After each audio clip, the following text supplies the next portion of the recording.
Hello, my name's Hollyanne. I'm Stephanie. Stephanie, nice to meet you. Nice to meet you. So, Stephanie, what can I do for you today? I just need help with some stress management. Stress management. Okay, so first I'm going to start out by asking you to tell me a little bit about yourself. Okay, I'm 20 years old. I'm a student. I'm a full-time student. Where? At Metro State. And I'm in the social work program, which is a whole other thing within itself. I'm a nanny for 3 kids. I'm a big sister of 4. I'm very family oriented. I go to church every Sunday and I teach Sunday school. That's a big part of my life. Oh. How long have you taught Sunday school? This is my second year teaching first grade. Okay. And so is church a big part of your life? Yeah. I wouldn't say so much church, but like spirituality. Faith. And my faith in God and everything is. And how long have you been active in church? My whole entire life. I don't remember not, because my dad's parents are very strictly Catholic, and my mom was born and raised Catholic as well, but not as intensely. So it's always been a part of my life.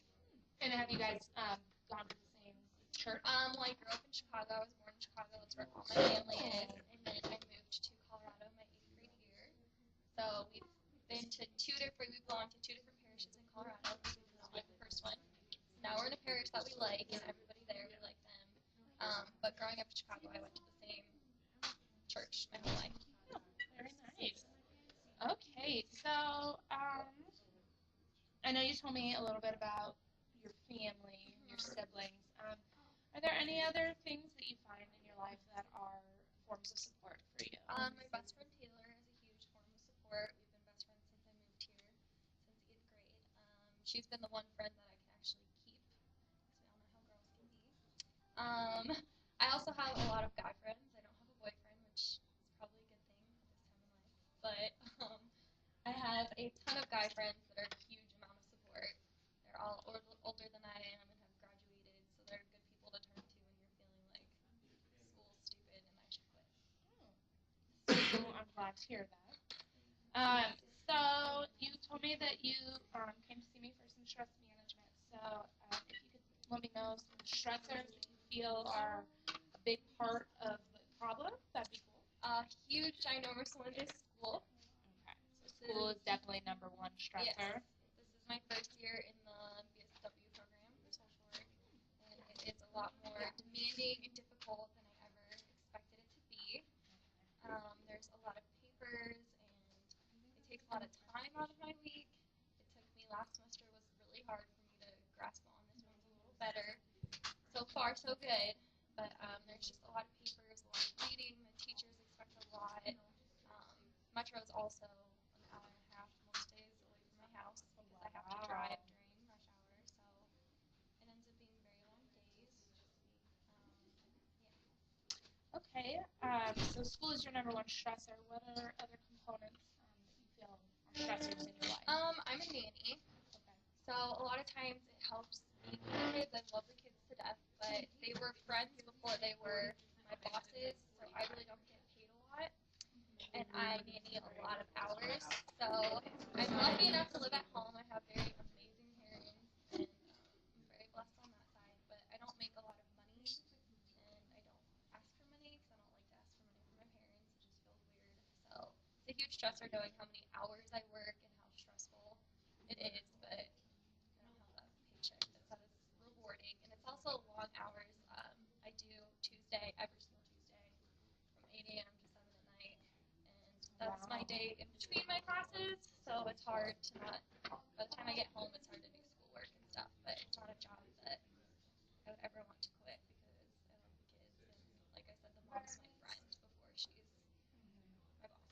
Nannying is a very demanding job because you are basically Mom, another parent. yes, Yes. and they are very small kids. One of them's a year old, the other one's 2, and the other one's in first grade. So Wow. it's very changing diapers and always having to keep an eye out and Working on developmental milestones. Yes. That's a lot. So, are there any other stressors you can think of? I'm all, like I said, I'm a big sister of 4 kids. Okay. my younger siblings are in high school, and I still live at home, so I still have a lot of responsibilities as far as two of them can't drive, and they do palms and cheer, so I do a lot of picking up and taking, and I take them to friends' house a lot, and I do a lot of taking care of my siblings because both my parents work. And sometimes just being at home can be really stressful. There's 6 of us in the house. Everybody has their different problems. 2 teenage girls can be a handful. So staying at home can be a huge stressor. And it's a lot at times and not getting my own space and Okay. stuff like that. Okay. So, we've talked a little bit about your stressors. So now what I want to know from you is if you have any goals for yourself to try and, like, what are your goals? So basically, like I said, school's my big one. This semester, I've gotten down a pattern of making a list for every week, and I write out Monday I'm gonna get this done, Tuesday I get this done, and so forth. And I don't allow myself to go to bed until the things on my list are done. And that has helped me a ton because last semester I put things off until the weekend, and then they wouldn't get done, and I'd be up late and wouldn't sleep. So that's kind of a goal I've already reached. Another one would be not procrastinating, even though I make my list a lot of times. I put it a day behind than I should. And I just don't do good with stress. I get sick and throw up and have breakdowns and isolate myself instead of just talking about it. I let it get to a point until I'm like overwhelmed and Where you're at your last. Yeah, completely lost and not okay. So I guess a huge goal for me is to figure out how to deal with that. So you want to learn some coping methods. Yes. Do you have any that you use right now? I like to read, but I don't have time for that with school. There's already too much reading to do. A huge thing is listening to music, and I'm obsessed with candles. So I buy candles that smell good, and I just light them in my room and turn the lights off and listen to music if I'm feeling really overwhelmed. Talking is a huge thing, just like completely venting to my best friend is a huge thing for me. And I like to write too. Sometimes I just journal it out. Yeah, journaling can be something that's really helpful to get, the words out that you can't tell anyone or you don't know how to put it on paper. So that's really good.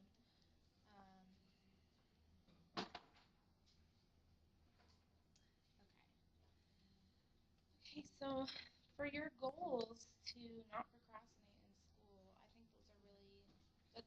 Your list of goals for the week is something very helpful because it can help you visualize, what you need to do and kind of give you time management skills that you may have not had before. Um, so now with your nannying job, you work long days and it's a very stressful, sometimes stressful job. Do you have any goals in terms of that to kind of make it fit you better? Yeah, I've done different things like prepare myself kind of for the next day. So I used to stay up late the night before I had the nanny, and now I make sure I get at least 8 hours of sleep because I need the energy to be able to keep up with the little ones and stay alert all day. Yes, definitely enough. I also take advantage of their nap time now. I used to just take it as like, all right, now I get to watch an hour and a half of TV. But instead, now this semester, I've started bringing my laptop and bringing books so that I can get as much homework done as I can in that hour and a half. Because whether I do homework in that hour and a half or watch TV, I still am exhausted by the time I get home. So if I get homework done, then don't have as much to do that night. I've also started to just try to do new things with the kids. Like yesterday it was really nice out, so just going outside and letting them ride a tricycle around forever and just sitting there with the baby is really helpful too because I like being outside. So being outside is something that brings me personal happiness instead of being cooped up inside with the kids. So good. Okay, so I want to talk to you a little bit more about things at home. You feel like you're obligated to help be a taxi in a sense to your siblings, but also to set a good example towards them. Oh yes. So is that where you feel the most stress? Is just making sure that you're doing everything right? I don't as much anymore. That used to be a huge thing for me. I really hold it dear to my heart to be like a good example for my siblings because I want nothing for the best for them.